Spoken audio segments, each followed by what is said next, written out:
Okay, some clarification. People have asked me some questions about the keto bread thing that I put up yesterday. They're asking about, can you use stevia instead? I'm not a chef, okay? I'm not. I'm just putting up what I did, but I don't see any reason you couldn't use stevia instead of Splenda. I just can't take stevia. For me, it just leaves a real bitter taste in my mouth, so I don't use stevia.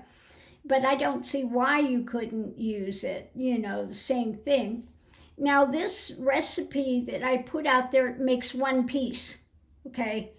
So I do it in a little glass container. It's about kind of a little longer than it is wide, but I see a lot of people do it in one of the little square ones, okay?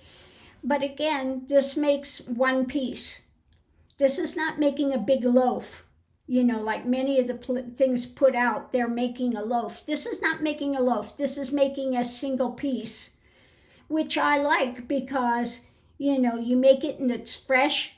I still like to eat it warm without having toasted it. It's good.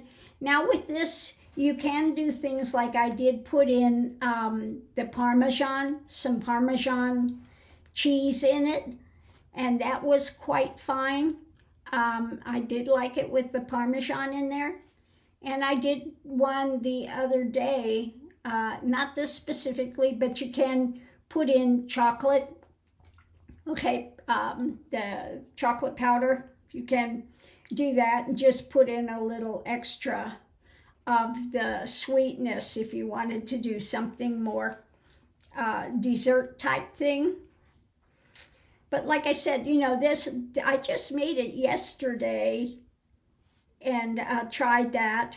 But you can make it with just the almond flour. Now, last night I went to make one, and instead of grabbing almond flour, I accidentally grabbed the coconut flour, and of course it didn't come out right. It was, the dogs loved it though, because I made it without any kind of sweetener in it. So the dogs were real happy with it, but it doesn't come out the same. It came out too heavy or something.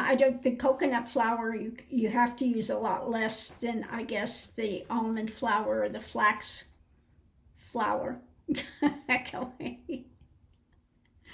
But like I said, I like this because it makes one piece. It's about, that thick, and my piece is like that, okay? So, yeah, that's it. I just wanted to put that out there. I am not a baker, okay?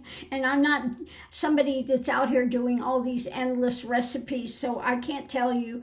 Now, there is a way that you can bake it. Somebody was asking about baking it instead of microwaving it. You can bake it, but I'm not sure what you set it at, okay?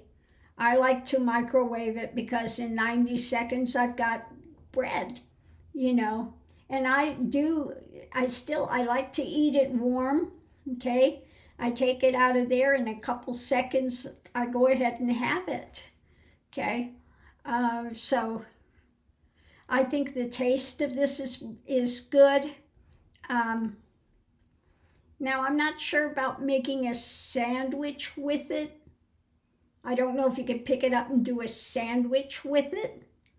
Like I said, I just made it the first time yesterday, and it is good though. It is good. I do like the flavor of this one compared to some other things I've tried before when you're making a great big loaf and stuff, and it takes all that time and a lot of ingredients. But this is, like I said, very fast, easy, and I just like to make the bread itself, put a little butter on it, and, have it, and it's pretty yummy. I'll put it that way. So, for those who want to ask me all these technical questions, yeah, I don't know. Don't ask me because I'm not spending all the time in the kitchen. You see where I'm at. I'm here. I'm not spending all the time in the kitchen to, figure out all the ins and outs of these recipes. I just wanted to share it because I think it tastes good and it's so quick and easy to do. Okay? And, I just crave sometimes to have some sort of a bread type thing. And when I came across this, I thought it was worth sharing. So that's that. So on that note, I'll leave that here. Play with it yourself and see what you think about it. You may come up with better ideations with it than I have. Okay? So on that note, I'll leave that here. We'll see you online.